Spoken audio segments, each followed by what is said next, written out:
details, very minimalist designs. Ironically, a student of his designed the next buildings coming up on our right, Marina City, two identical towers made to look like ears of corn as a nod to Illinois, who's a major exporter of corn.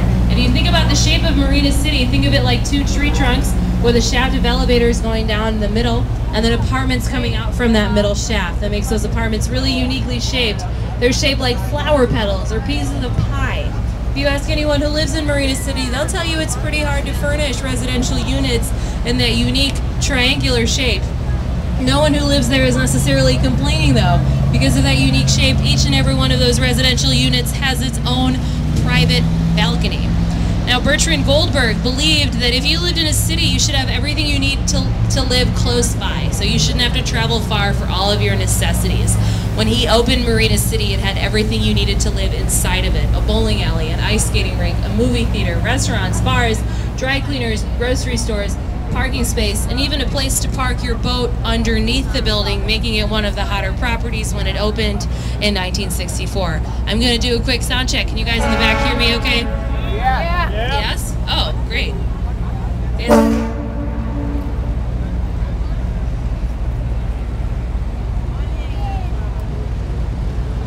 Next to us, you guys will see the Reed Murdoch. The Reed Murdoch was built in 1914 by architecture firm George Nimmons and Associates. It's one of the oldest buildings we see here on the main branch of the Chicago River.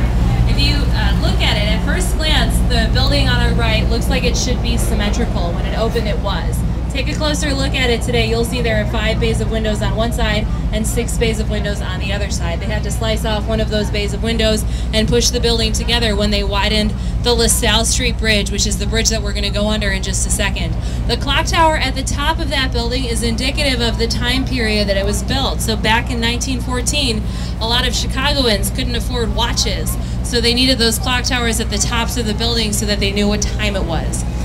300 North LaSalle, next to us, is a LEED certified building. LEED stands for Leadership in Energy and Environmental Design. Everything about this tall green building on our right takes the environment into account.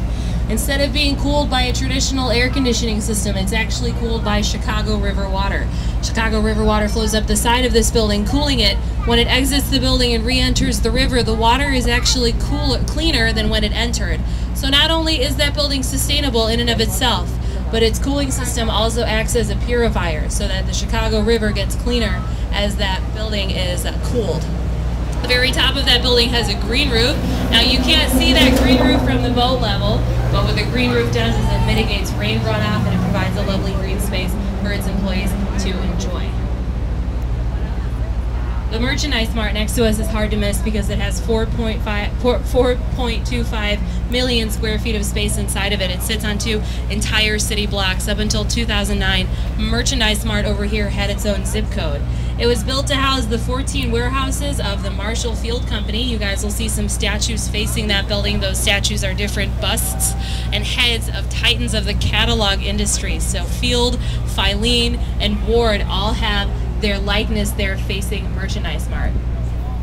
Now you would think that a building that rivals the size of the Pentagon in Arlington, Virginia would have all of the space that you would need. You would be wrong. They had to build a former Apparel Mart right next door, which is now occupied by the Chicago Sun-Times. When the former Apparel Mart first opened, it had no windows. That's because people believed that apparel was better viewed under artificial and not natural light. When the Sun-Times moved in, they had to punch out a few windows to the facade of that building to kind of brighten up its look. It really didn't do much for the Sun-Times building, though it's still widely regarded as one of the dreariest here on the Chicago River. Now this confluence of the main north and south branches is known as Wolf Point, and it was here in the 1830s that Chicago's downtown was located. It was where all the bars and saloons were. And on one of these banks of the river where the Sun-Times sits today, there was a hotel called the Sauganash Hotel, one of Chicago's first hotels, and it's rumored that it was there in the Sauganash Hotel that Chicago got its name. So a couple of guys got together and they decided to incorporate this settlement as a city. They tried to think of a few names for it and they settled on Chicagua, which had 2 meanings back in the 1830s depending on which Native American tribe you asked at that time. If you asked one Native American tribe, they would say Chicagua meant strong and powerful.